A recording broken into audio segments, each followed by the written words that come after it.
All right.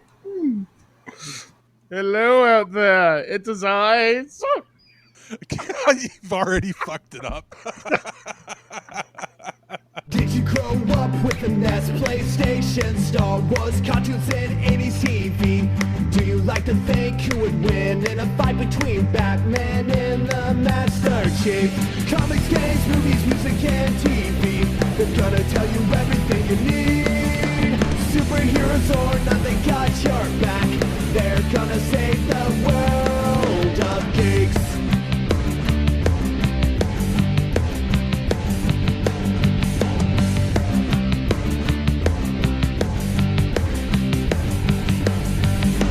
Games, movies, music, and TV. They're gonna tell you everything you need. Superheroes or not, they got your back. They're gonna save the world of This Week in Geek. This Week in Geek. I'm Mike. So Mike's torched. Mike's been blazing away. Mike's been into the medical edibles a little bit. It sounds like. I'm so sorry. Well, it sounds like you needed it. Oh God, yeah. It feels like someone punched me in the head. Okay, so maybe I'll take over the intro. Yeah, please be my guest. All right. Well, as you can tell, the crew's back together finally to do well. Sort And of, what a reunion! What a reunion! Mostly together to do a new podcast, a new episode on two movies that I forced everybody to watch. One is really kind of cool. The other one is like, what the hell is this dog shit? There's reasons for that. We'll get into that one first, actually, for that purpose alone. So we watched two films. One is The Demolisher, which we'll talk about first, and the other, I guess we could just skip intros. Everybody knows who we are. Yeah, Hi, exactly. I'm Aaron. I'm Aaron. How's it Aaron going, is here. everybody? Alex is here. Mike is sort of there. I'm kind of here. He's present. Well, present in body, Yeah. maybe not in mind. And the second film we did was The Cellar, which we'll get into in the second half of the show here. So for okay, first of all, what were your first impressions of The Demolisher? What the fuck is going on in the movie? Like, I was so lost. I was so confused. I remember looking down for like a minute. I looked down at my phone for like a minute and I glanced back up and suddenly he's chasing some woman through a mall.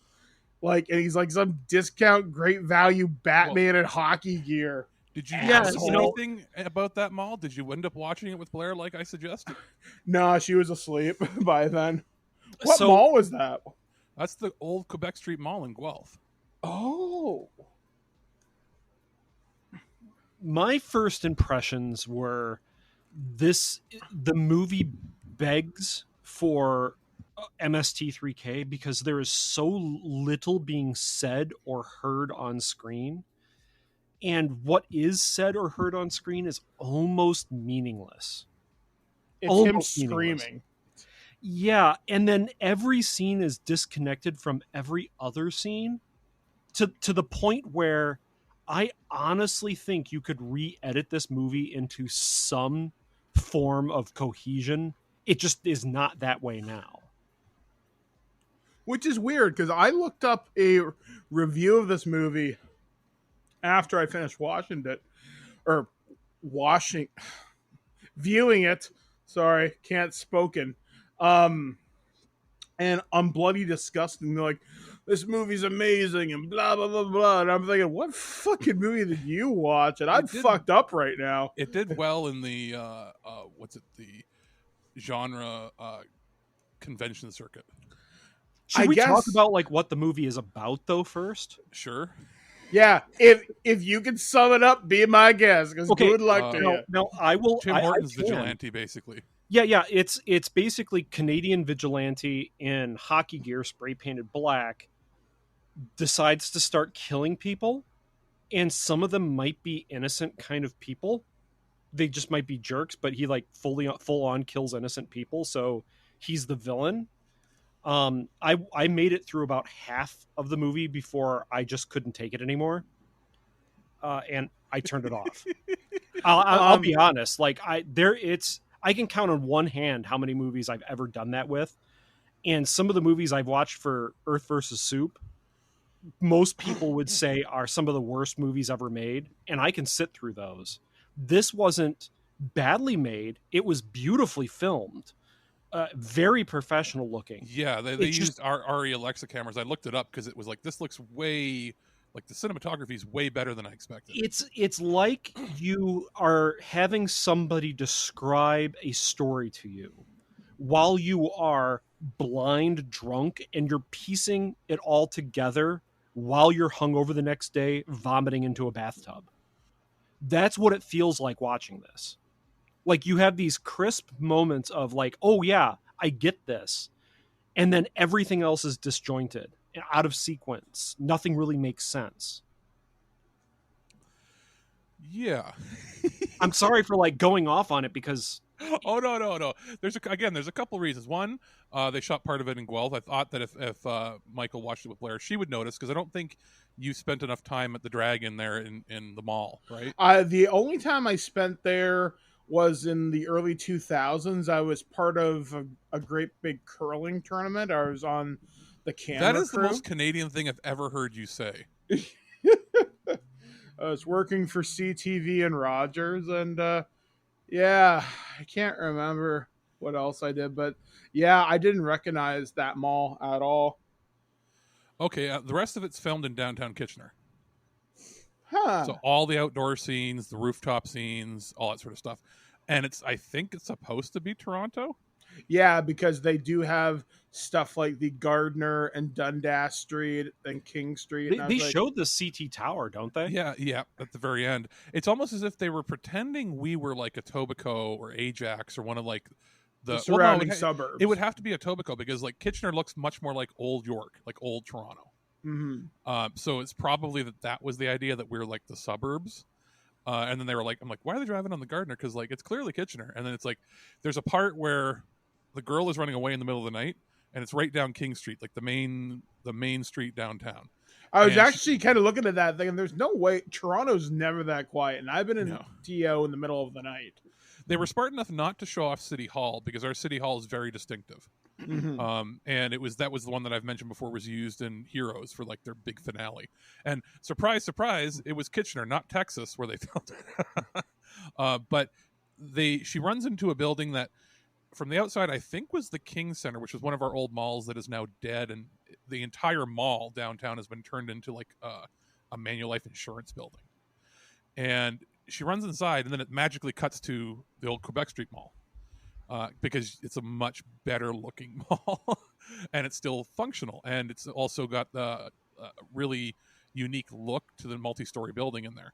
So that was kind of neat. Not much more to say. I think it's not a great movie. No, because at the end of the movie, he kills 2 cops. Yes. And that girl he's been chasing the entire last quarter of the movie, he just randomly kicks the shit out of her and then lets her go because reasons. Like, I really don't know why he was so pissed at her. Please tell me he gets killed or something. I mean, he straight up murders people. No, he goes off, and it has sort of like a happy he's gonna keep saving the world ending. Yeah. How is he saving the world? By being an asshole in hockey gear. And then it ends with the girl he in murdered therapy somebody oh my god. I'm sorry. She's still, basically the whole thing ends and she's still in therapy talking and is like how she's going to live her life to the fullest, and then it sort of ends with I got beat up by Batman. Like a silhouette of the Toronto skyline, and like how the guy's going to be still out there or something. Yeah, he's a threat to society, man. He killed someone over fucking Wi-Fi. Yeah, he punched the guy's head in over Wi-Fi. He was a day trader. Does this guy deserve to be murdered? No, this guy is like a full-on villain. And is the movie honestly suggesting that we should root for this guy? There's one point right at the end, and I read in a review as I was watching this movie where there's a scene where the wife in the wheelchair jumps out of her wheelchair, so she can get him because he's crawling up the stairs of his place, and it's meant to be two people crawling towards each other, and it's supposed to be really emotional and sad and all this other bullshit. But when the moment happens, it just comes across as comical because let me tell you, as a wheelchair user, you sure as fuck ain't jumping out of your goddamn wheelchair for any goddamn reason. Well, it's one of those cases where they had somebody really good behind the camera, not necessarily the director or the writer, but the camera work was good. Editing was bad. The acting, considering it's like all nobodies, was decent. Yeah. I'll agree with that. The other reason why I was like, hey, let's do this one is I actually have an interview that we're going to insert in between part 1 and part 2 here. You guys will have to listen once it's over with one of the stars of the film. Really? Yeah. And, well, here's the big surprise. My mom was in this movie. Really? My mom's a co-star. She's the psychiatrist at the beginning. She is. Wow. Okay. She's in the credits too. I was waiting to see if you guys would notice. oh my god! I'm sorry. I stopped before the credits. I was done. Like, And that's why I was like, Michael might not notice, but Blair has a better eye for that. She might be like, is that Alex's mom? Oh, wow. She was called in to be an extra when they did like a call, in the local papers. And she's like, okay. And then they gave her some speaking lines. And I'll give you just one little snippet sort of what we talk about. Like she gave some behind the scenes of how it was made and everything.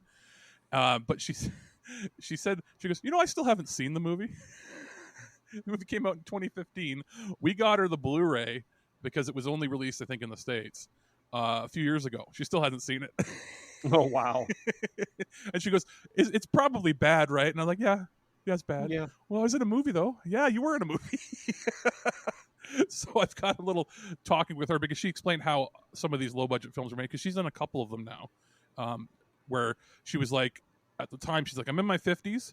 I want to do some bucket list stuff, and I want to be in a movie. So, a lot of the low-budget features, they'll just do a casting call for extras in, like, Kijiji.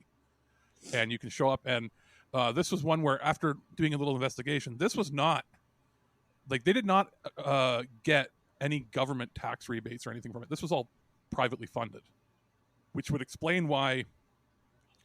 So it's like that one asshole, but we can't say his name or he'll come after us. My arch nemesis, we'll talk about off air. Because he's very litigious, and I said some things that he didn't like, and I almost got in big trouble. Okay. He happens. It's funny. Yes, he happens to be a food mogul who also has a god complex and produces his own late night talk show that he pays for as like an infomercial, but pretends it's a talk show, and then pays millions of dollars to have actual famous actors show up on a show. And sometimes they don't understand what's going on because the show is so bad. Wow. Yeah, it's amazing. There could be a documentary about this guy once he's dead, but until then, we can't. He also thinks he's God's gift to women. And music. And releases his own musical albums, makes all of it. He's using his multi-million. He might even be a billionaire. He uses his multi-millions fortunes to make his own music and music videos, and then pays people to give reviews. Like, It's insane. Anyway, we can't talk about him directly. Exactly. This is somebody completely fictional or not. You don't know. I mean, if you go out, you could probably go pick up like a Cheetah energy drink, and that would be his. If that's any hint. But anyway, no, who knows? Yeah. No, I'm looking at like the movie poster, and it says thought-provoking and gut-wrenching. It apparently had a theatrical run in Europe, and in Germany it did well.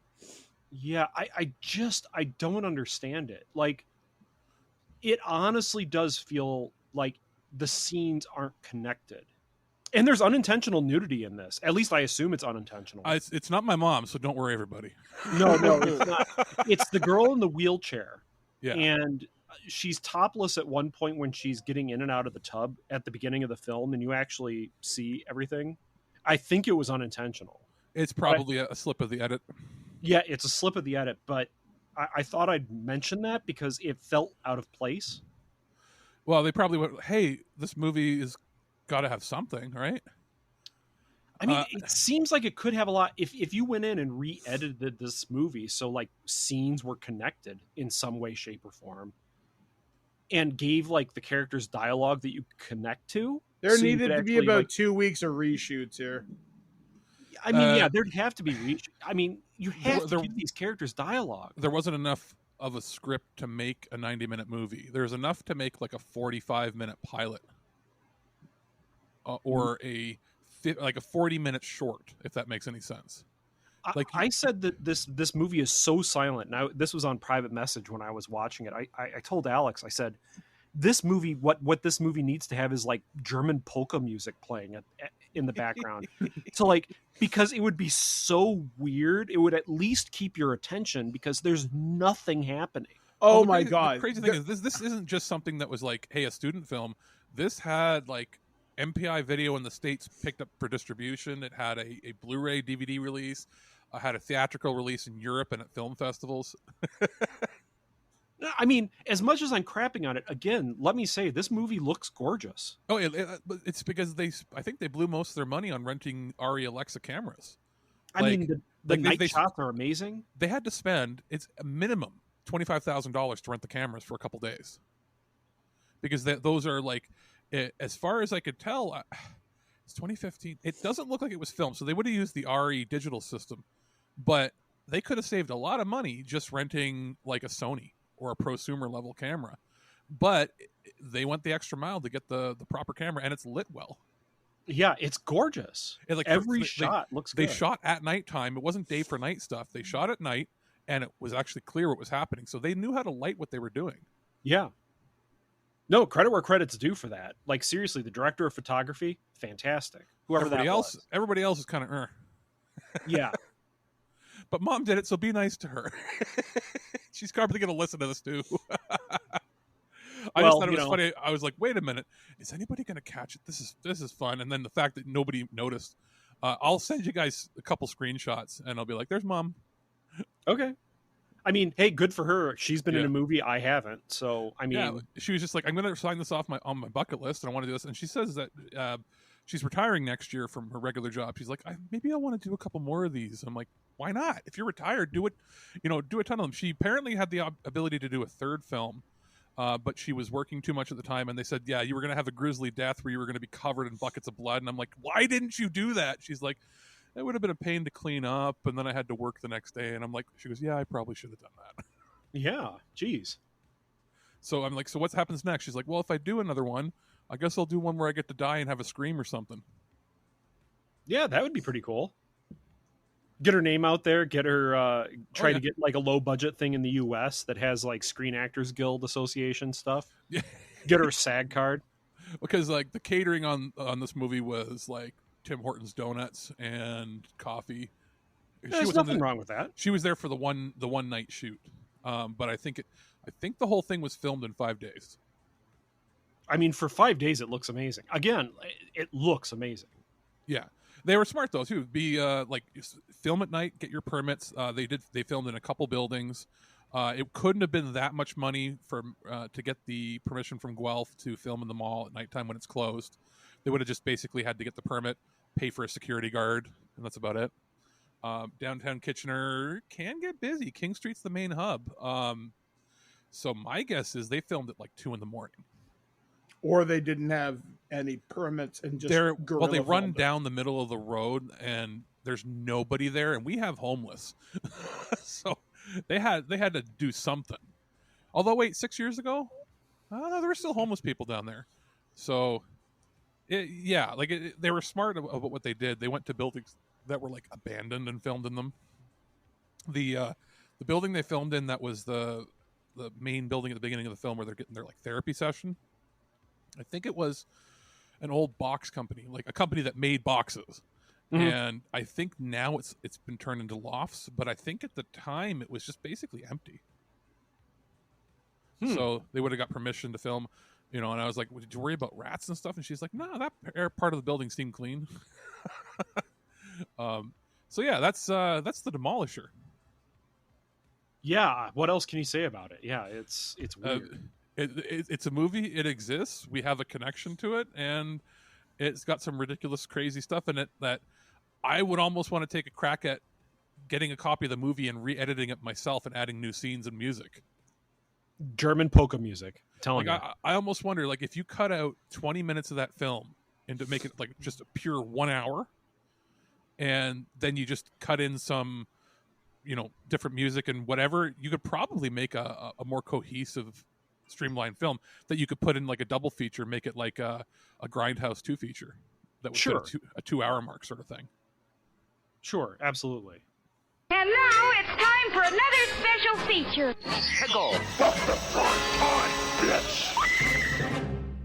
Okay, so this is something that you and I discussed. You wanted to be on a show. You said, "Can I be on a podcast?" And I thought, "How can I get you on?" Well, I said, "Wait a minute. We do a show where we cover B movies, and Mama was in a B movie." Actually, 2 of them.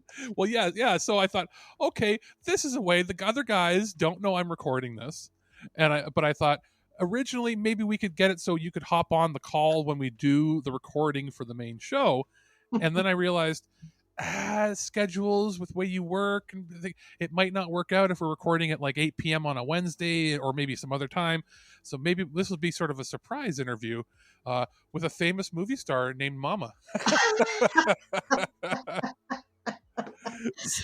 So Mom, tell us how you got into the movie industry. Well, do you want to hear my name first? I guess B, Did I introduce Mama B.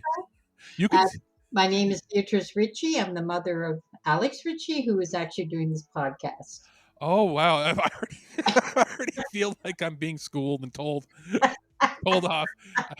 I'm Alex's mother, and he better behave. And but yeah, like it's kind of funny that when we think about this, that we watch movies, we do things, and it just sort of, it was a big deal at the time for us. But then I think about it, I'm like, wait a minute.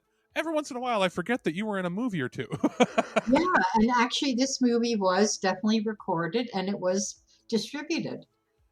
Yeah, it had like a theatrical run and a little limited run at some of the festivals and in Europe, and it had a Blu-ray release, which is what we're reviewing and talking about on the main show.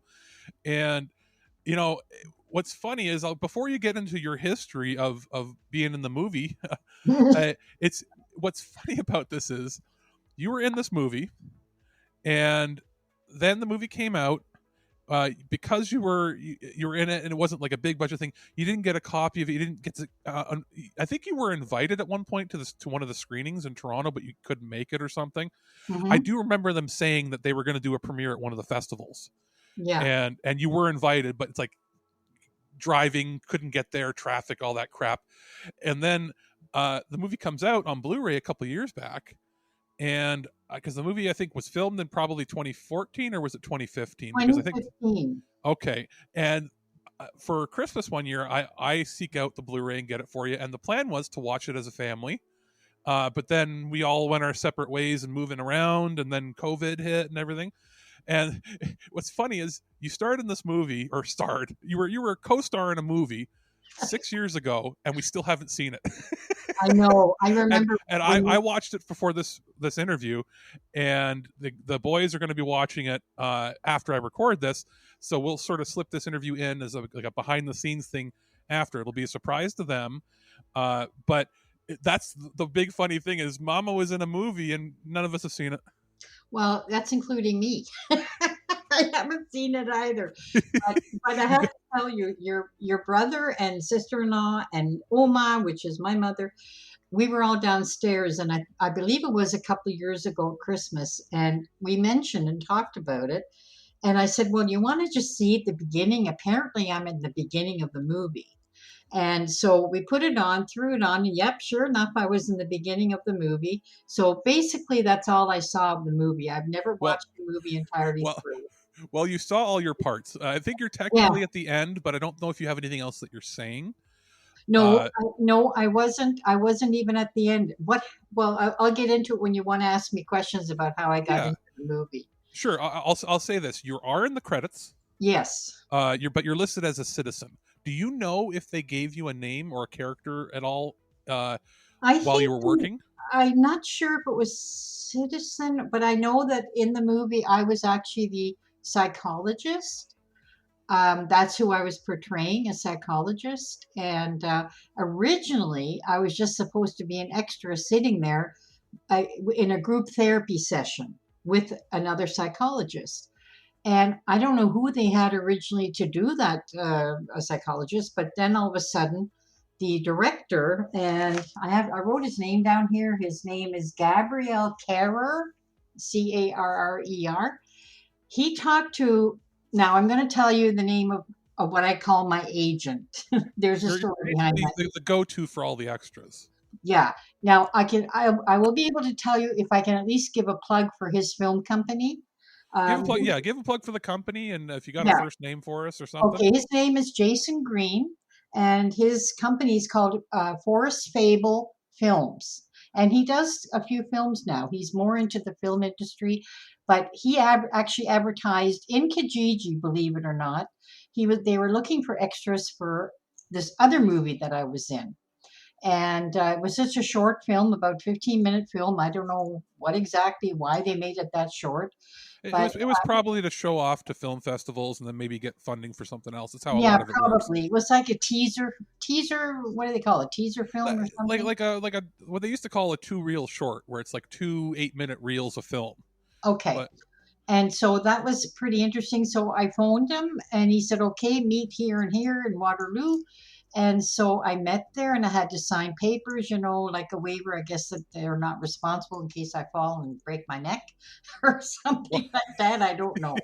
Anyway, so I signed that and then I was there, and that was many hours later, many takes later. And it was just a short little bit. It was like probably condensed into 2 or 3 minutes on film, but it was hours and hours of retakes.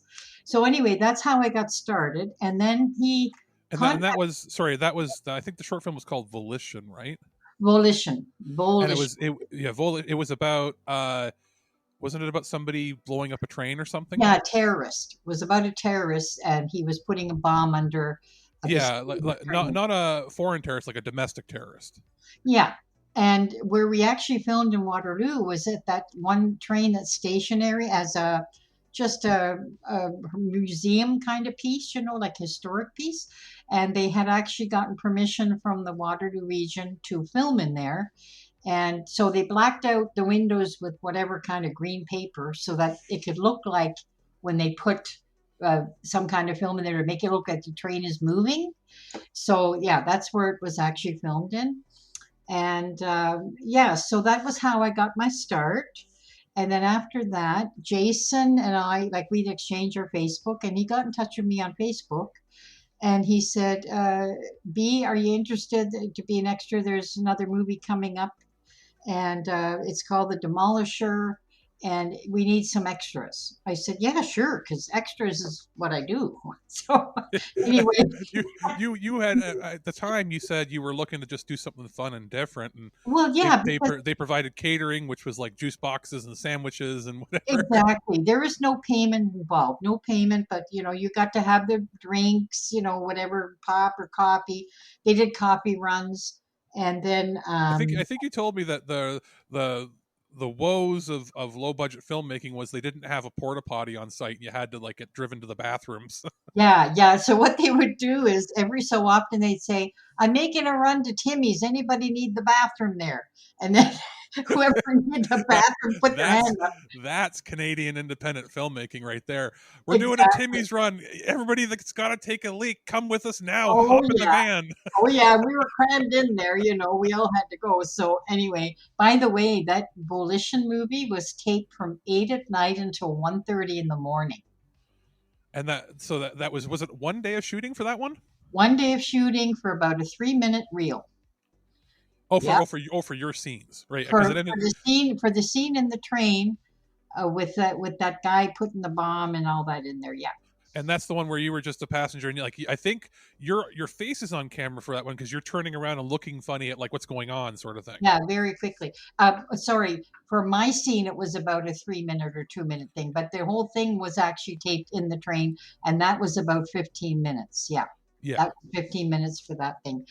Anyway, so that was kind of funny, you'd get crammed into a cart or whatever to go into Timmy's. And then, so then after that, I went to this other one. I said, sure, I'll go. And so I had to go to an abandoned factory. I think it used to be where they made boxes. You, Oh, one of the heritage buildings downtown that I think's been turned into yeah, condos. yeah, off of Victoria there. Yeah. And so I had to meet in there, and it was like on the top floor, no elevator, so I had to walk it. Anyway, so we're going up there, and there's a few other extras there, and we just sort of sat around. They had donuts for us, which was nice. And so we were just sitting around waiting for direction, you know. And then all of a sudden, my what I call my agent, Jason Green, comes over to me and he says, "B, the director talked to me. He likes your voice." I was talking to people there. He said he likes your voice. He wants you to have a speaking part. And I started freaking out. Oh no, I can't do that. I'm just an extra. I'm strictly an extra. I won't remember my lines. I'll be too nervous. No, no, you'll be fine. I said, no, I won't. I won't be fine. No, I don't want to do it. And anyway, so we went back to the director and he told him, and he came back to me. He says, listen, the director said what he'll do is he's going to give you a copy of the script. He's going to circle what you have to say. And every time when you say your line, just look at your line just before the camera rolls. And then say that line, and then he's going to stop the camera. So don't worry about it. Just memorize a one line at a time.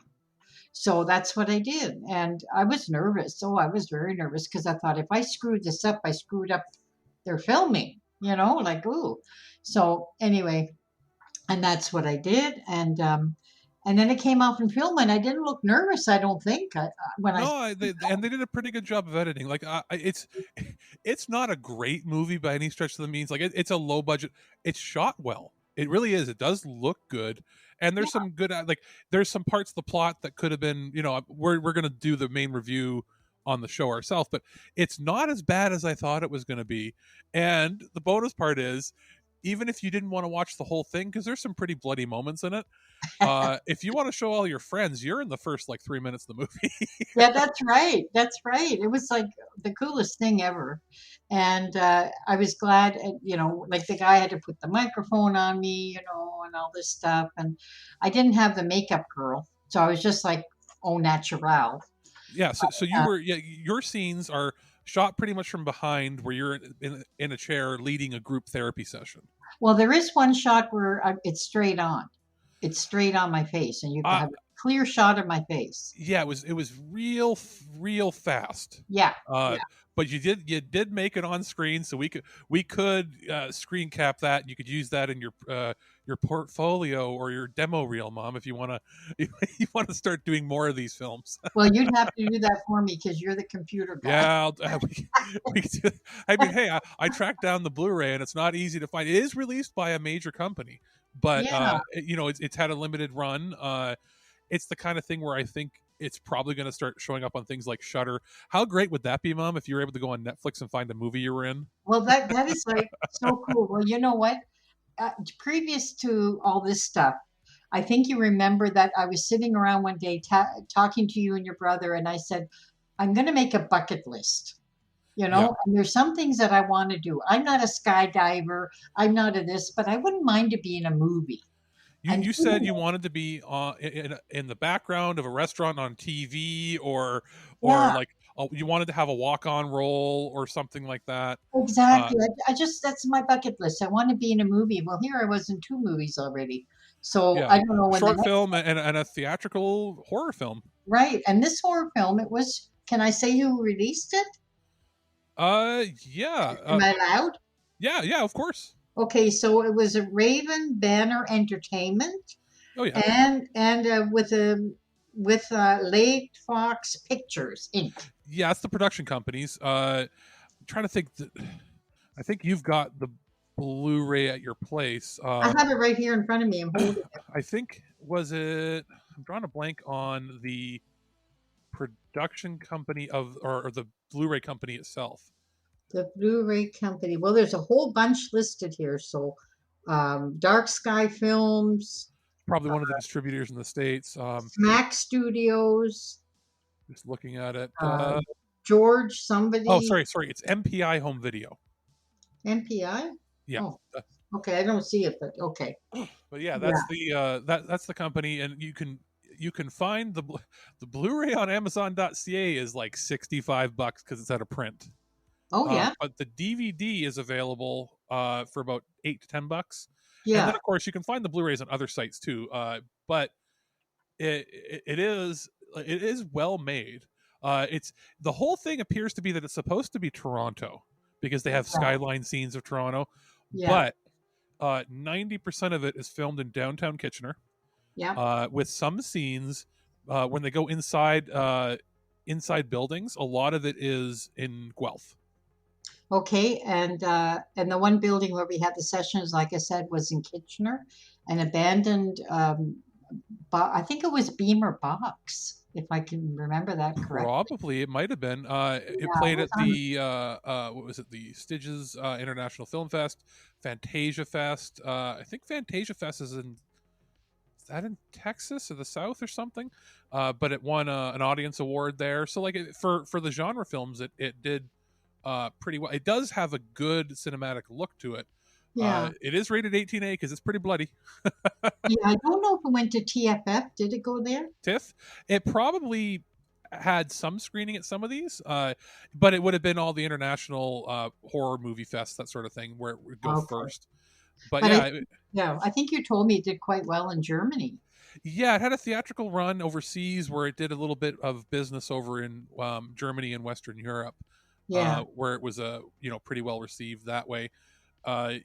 It is like it's a local production, but it's not as low budget as you'd think because they're pretty meticulous with how they filmed it. It's low budget in that they didn't have a big budget to do a lot of things. That's why it's filmed at nighttime. They probably got permission from the city to close certain areas off.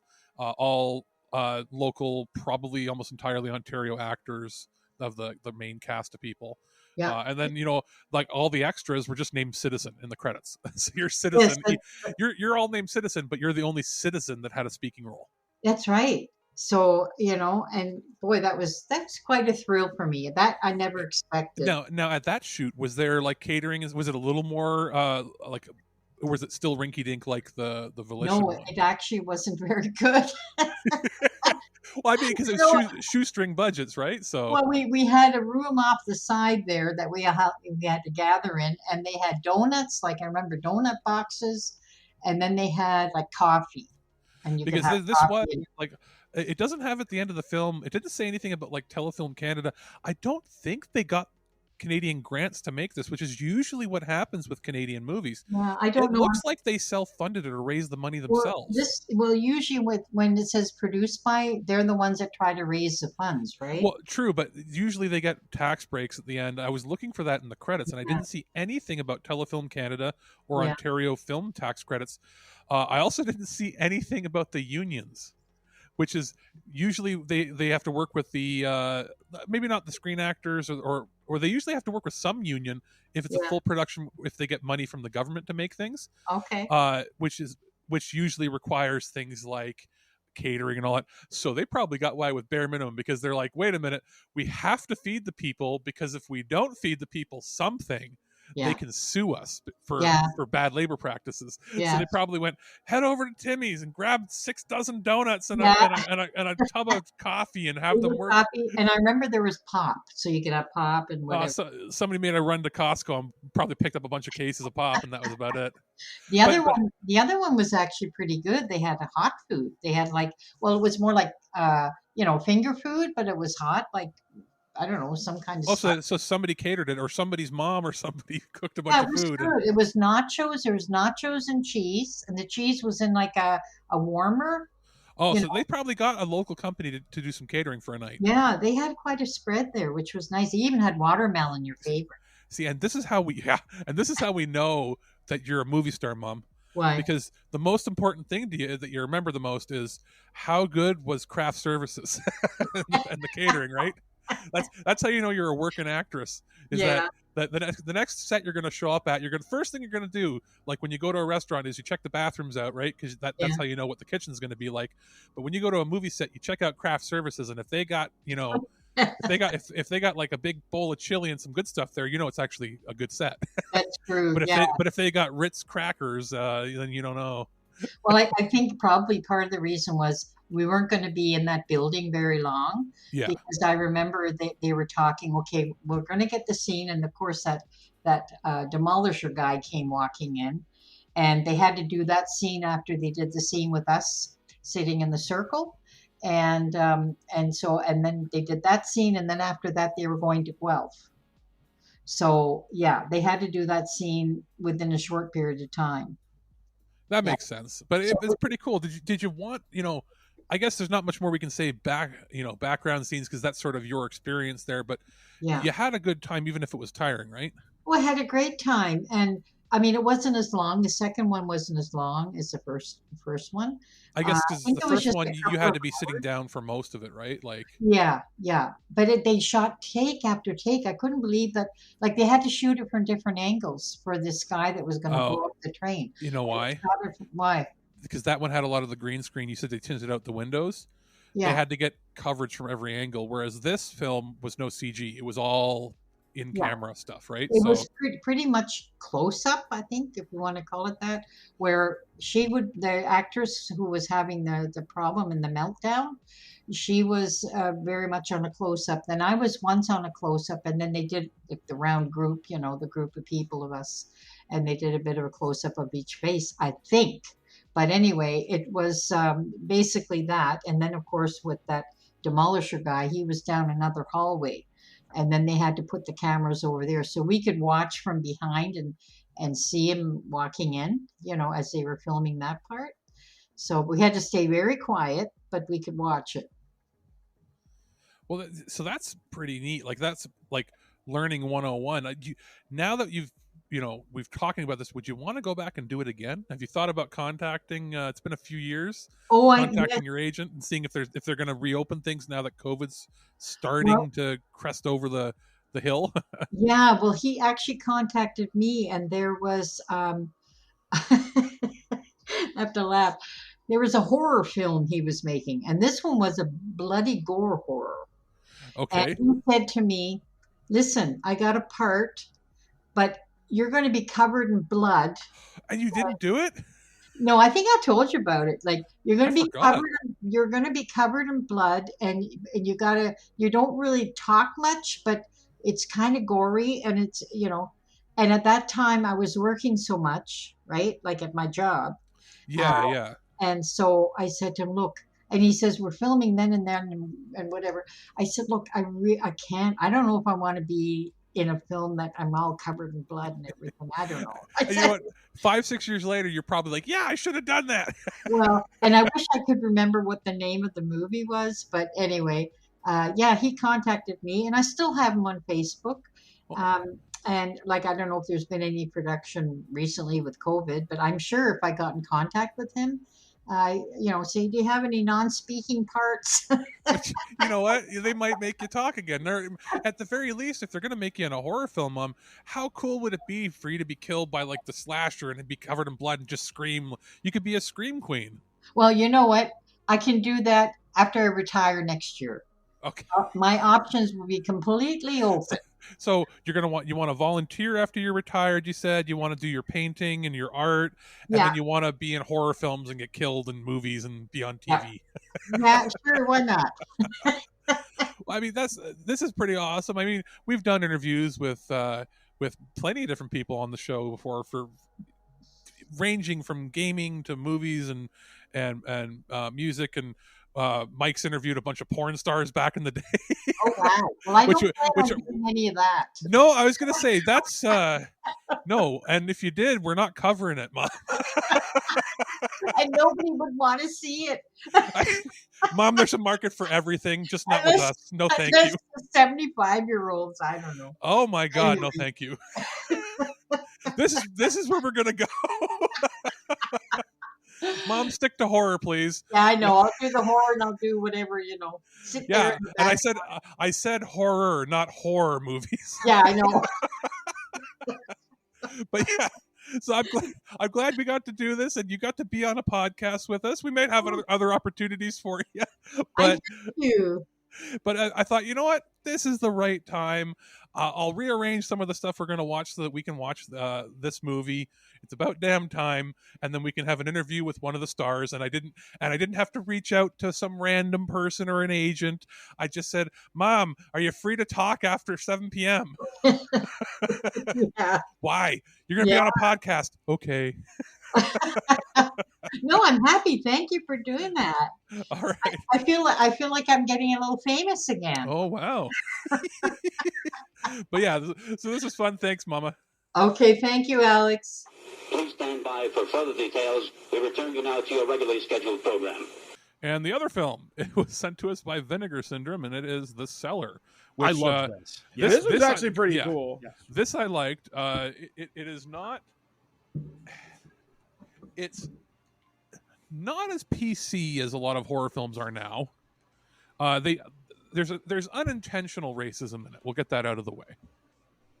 Yes, there is. Yeah. For instance, like the production company is like, what is it? Native Indian something or other called. Like it has a weird name. They made a production company that was inadvertently racist to make this film. It's basically a don't F with natives movie. Yeah, it's what would happen if Native Americans effectively had a biblical plague at their fingertips and then unleashed it and then immediately decided, wow, we really screwed up doing this. We need to stop. And then they couldn't. And then they couldn't. And then 100 years go by. And they're constantly trying to stop it because the plague that they unleash is like this monster, right? And it's like an amphibious rat monster. It's supposed to be like a chimera of all of the deadliest creatures, but it's a fucking rat. It actually, to me, it doesn't look bad at all. It's a really cool kind of prop that they use. Yeah, to me, in my head, I was thinking it was a rat Wolverine or like a rat-verine. Yeah, it looked like a wolf and a rat to me. That's what it kind of looked like.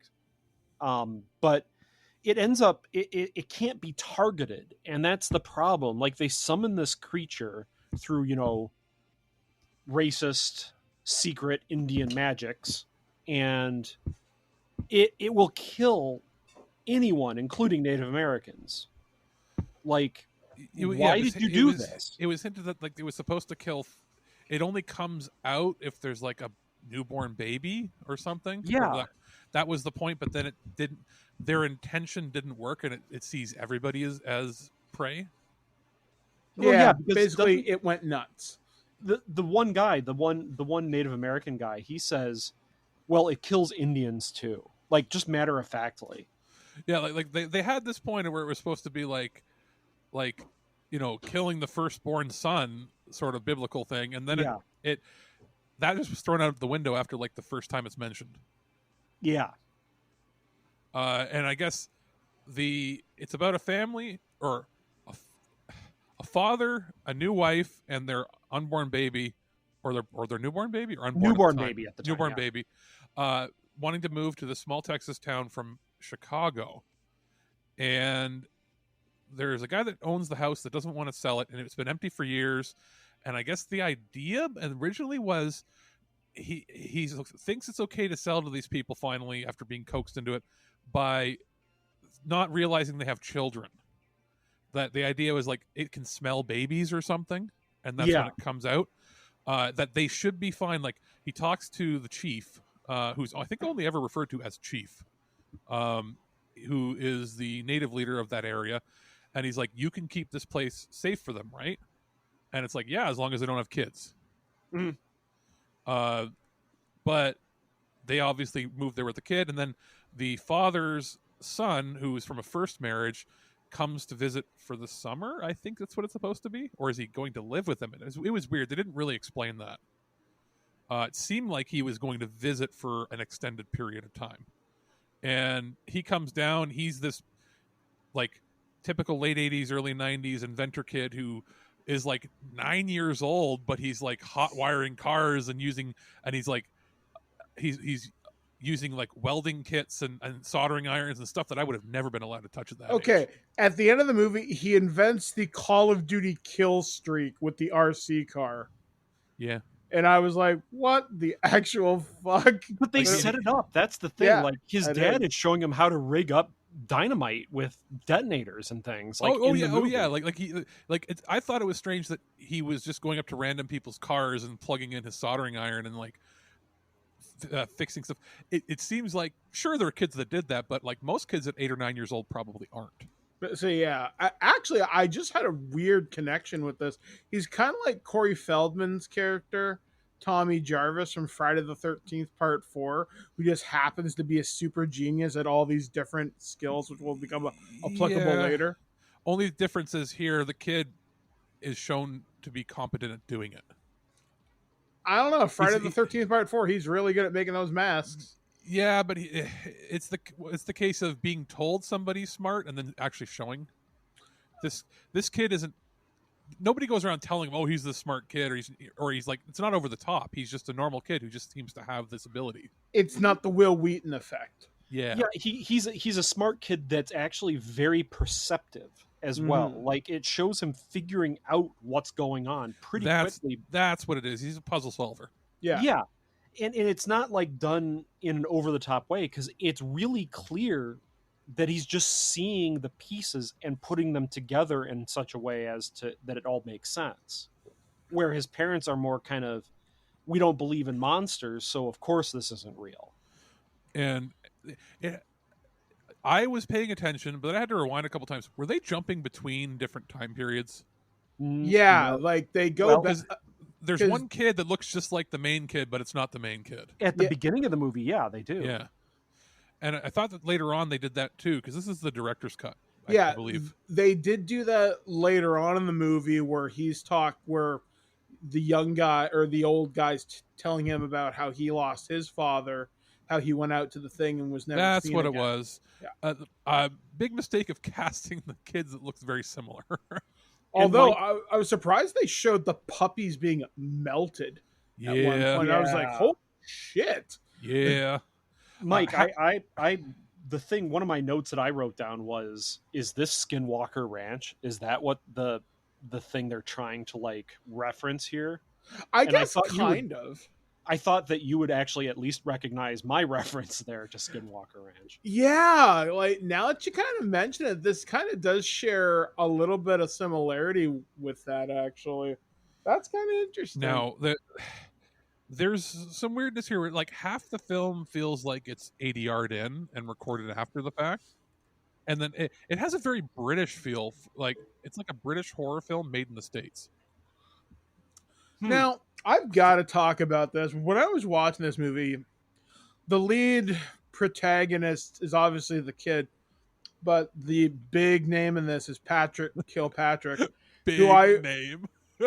What a stupid fucking name. But this guy appears in everything, and I came to this conclusion while very high, much like now. And I was looking at him thinking, it's when you want Brian Thompson energy, but you don't want to pay for Brian Thompson. So I called him great value brand Brian Thompson. So this would be the guy I would cast as the alien bounty hunter in the X-Files if Brian Thompson wasn't available. He was in a crap ton of like action movies back in the day. He still does stuff, I think. Oh yeah, he's always the bad guy because he looks like a bad guy. Like his first movie was Toxic Avenger. Wow, really? His first movie was Toxic Avenger. Yeah, I guess you're right. And then it's like popping up in things like Under TV Siege shows. 2 or something. Well, he's in the Pursuit. I think this might be his first major starring part. Yeah, from the looks of things.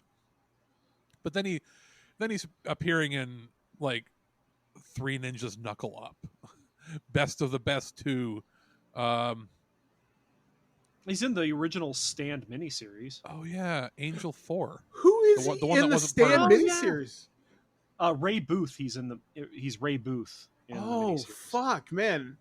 Yeah, shit, you're right. And yeah, And- we've seen him in Angel 4 Undercover. Yeah, Scanner Cop 2, which we might be covering eventually. Beastmaster 3, like the direct-to-video action movie, that's where he... Free Lives. Willy 3. I didn't know they made a third one. Oh, man. Time Cop TV series. Yeah, VIP, Deep Space Nine, really. He's just one of those guys, and he has a voice and he has a face that is unmistakable. But they thought he could be a lead, and they gave him a chance here. The rest of the cast is, I think, pretty much nobody's, right? I think one or two of the older actors, I think, used to be somebody. I think the guy who played TC or JC or VD, whatever the fuck his name is. Pretty sure it's not venereal disease. I'm pretty sure he was somebody because he looked kind of familiar. The back of the box says the director also directed Night of the Demons and Witch Trap. I've seen Night of the Demons. I like that. The guy that played the sheriff is actually a pretty well-known actor who was in like Gunsmoke and Bonanza.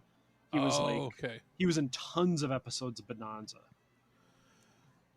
This is here. Anybody else? Patrick Kilpatrick. They list on the back of the box. You know, they always have like in parenthesis what famous movie they're from. Apparently, he was in Minority Report. Oh yeah. And then it says Academy Award nominee Chris Miller from Puss in Boots. That's the kid, right? Is it? Let me see here, because that is. No, that Is he can't a be the voice kid. actors? Is that the older kid? I don't know. Maybe I'm. Chris Miller. Let me pull up the. Yeah, I don't know. The kid. That's the kid. The main kid. It is? Wow. Okay. What did he do? Oh yeah, he's a voice actor. That's basically all he does is voice acting and video game voices now. You done anything kind of memorable? Everything. Oh. Yeah, he did The Cellar, and then it doesn't look like he had any like on camera role ever since. He's in Shrek 2, Madagascar, all the Shrek movies, all the Madagascar movies, Monsters vs. Aliens, Puss in Boots, Phineas and Ferb, Turbo, The Boss Baby. He's one of those guys that does like a million voices for all the extra characters. Oh. I don't know how that would make him Academy Award nominated, though. Well, if you're in the movie, right? Still counts.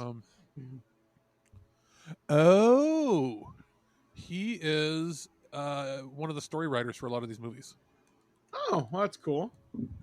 So he... But yeah, I enjoyed this movie.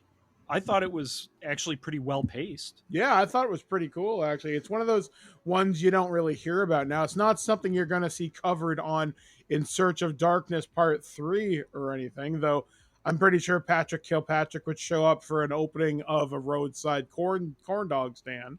So, who knows? The veteran character actor you're talking about, they list him as also being in Tombstone. Yeah, Well, he was in Tombstone. Yeah, he looks like an old-timey prospector. So there was a theatrical cut. We watched the director's cut because that's just going to include more of the explosion-y stuff that had to get cut, I guess, to get an R rating. Because there's some stuff in here that's kind of...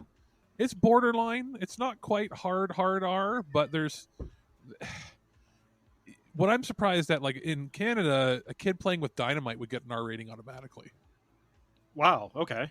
Yeah, whereas in the States, it's a little different. Yeah. I mean, yeah, the United States, explosives and guns. I mean, come on. Pre 9/11, that's standard. Oh, that's of course. your corner drugstore. But yeah, so the features were that it said it was remastered from a 35mm print. That's pretty obvious because it's crystal clear. Two versions. We watched the director's cut because when we're given the option, you watch the director's cut, especially when it's a horror movie. Yeah, because it usually means that things were cut not for making the story better, but because they were told to. I had I gone and listened to some of the commentary stuff. It's honestly nothing special compared to some other commentaries I've seen and listened to before. There is a making of documentary on there. I got about halfway through it. It's good if you want some of the minutiae. It goes into some of the locations because this is a case of the movie was filmed in Arizona pretending to be Texas. Oh, okay. And they go into some reasons as to why. I guess it was cheaper is what they were basically trying to say.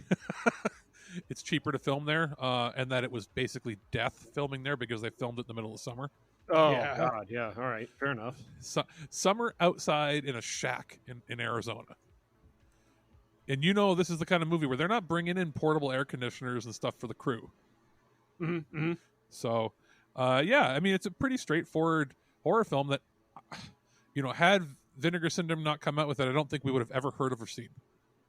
Yeah, it's one of those bizarre monster movies that came at the tail end of the 80s that if you saw it, you might have seen it on a shelf at your local video store or maybe on something like those Up All Night programs on USA or Sci-Fi. The end of that golden era of every single movie went to theaters.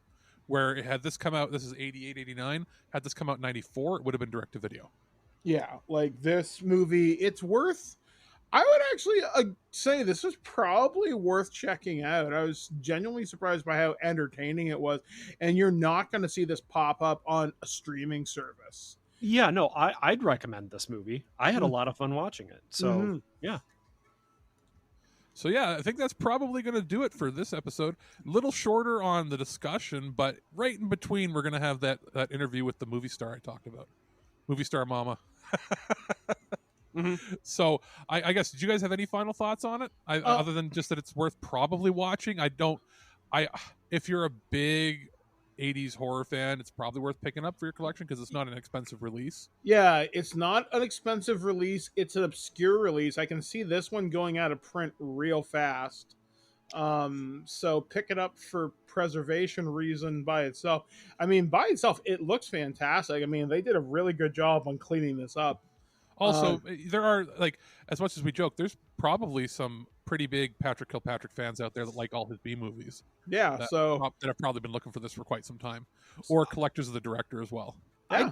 I'd put it in the same kind of category as most of the rubber puppet monster movies of the 80s, just because the monster is kind of a rubber prop of sorts. And it looks good still. Don't get me wrong. I wonder if somebody has it in their collection somewhere. Oh, that'd probably. Be amazing. But I mean, if you like movies like that, you're gonna love this. This is really good, and they do the proper job of not showing the monster immediately in the film. They kind of build up to it. You like see flashes of it. I don't know. It's a very competently made film. It, it's not hokey. Like kids would genuinely be scared of it. It's kind of like discount Pumpkinhead, if I had to describe this. Yeah, for a shoestring budget movie, it's decent. Also, I guess one thing is just shot into my head because we forgot to mention it. There's a moment in this where Patrick Kilpatrick goes full on Amityville horror and tries to kill his family.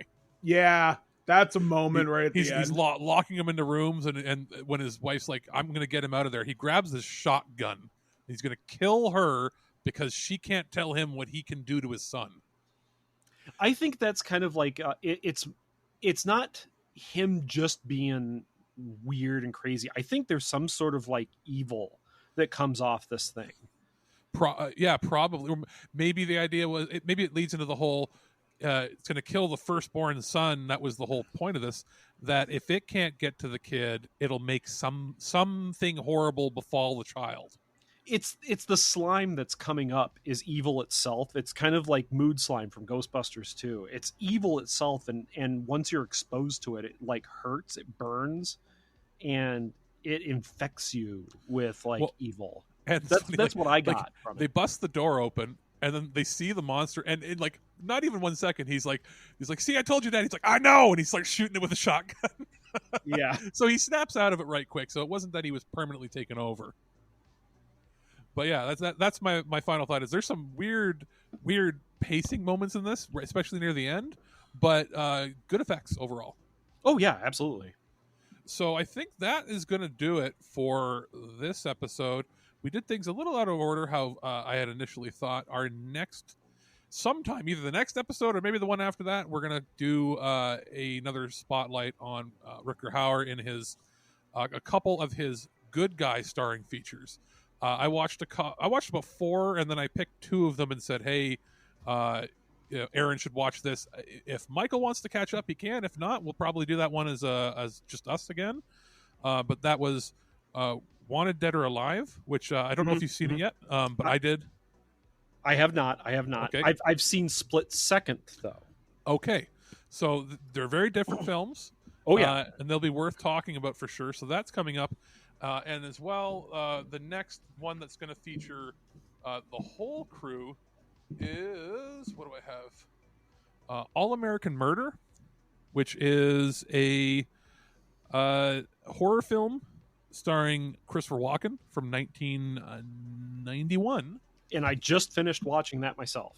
And I have not yet, so I'll be catching up on that very, very soon, as well as the other film in that two-parter will be Last Gasp, and that is a 1995 horror film starring Robert Patrick, which is interesting. Like, these are 2 actors that I know I'm very well versed in, and I know Mike probably is as well, but I don't think either of us knew these movies existed. Did you, Mike? Nope, never heard of them.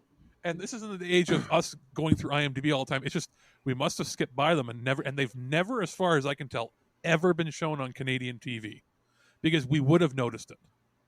Okay. So maybe in like late night satellite channels or in the States or something. But I don't know, Aaron, have you ever heard of them before this? Any of these movies, I'm pretty sure that I've heard of All American Murder out of those that we just talked about, but that's it. And I probably didn't watch all of All American Murder, and it's only probably because it showed up on Up All Night, Okay, or Cinemax sometime. Yeah, so I'm expecting like Robert Patrick's in some pretty bad movies, so his will be interesting.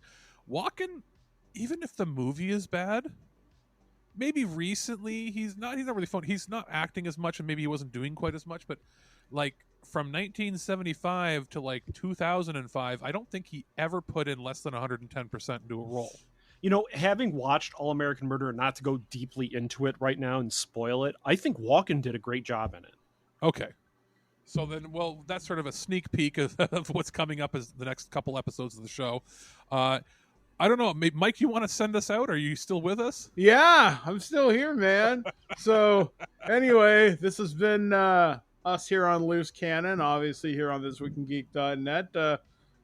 We will be sure to be bringing you something interesting. I don't know. I'm rambling. Shut up. Durr. Watch out for bats, Mike. Watch out for bats. Oh no, the floor is spinning. There's a swirling circle on the wall. Why do you hate me so much? No. We'll see you next time, fuckers. At no point in your rambling, incoherent response were you even close to anything that could be considered a rational thought. Thanks for listening to this episode of This Week in Geek. Hungry for more? Check out our website at ThisWeekInGeek.net. You can subscribe to the podcast, browse our Twitter and Instagram, and leave your thoughts on today's topics. If you'd like to give us some feedback, send us an email at feedback@ThisWeekInGeek.net. Tune in next time, and remember, lower your shields and surrender your listenership. We would be honored if you would join us. Thank you for your cooperation. Good night. You want to get high? No.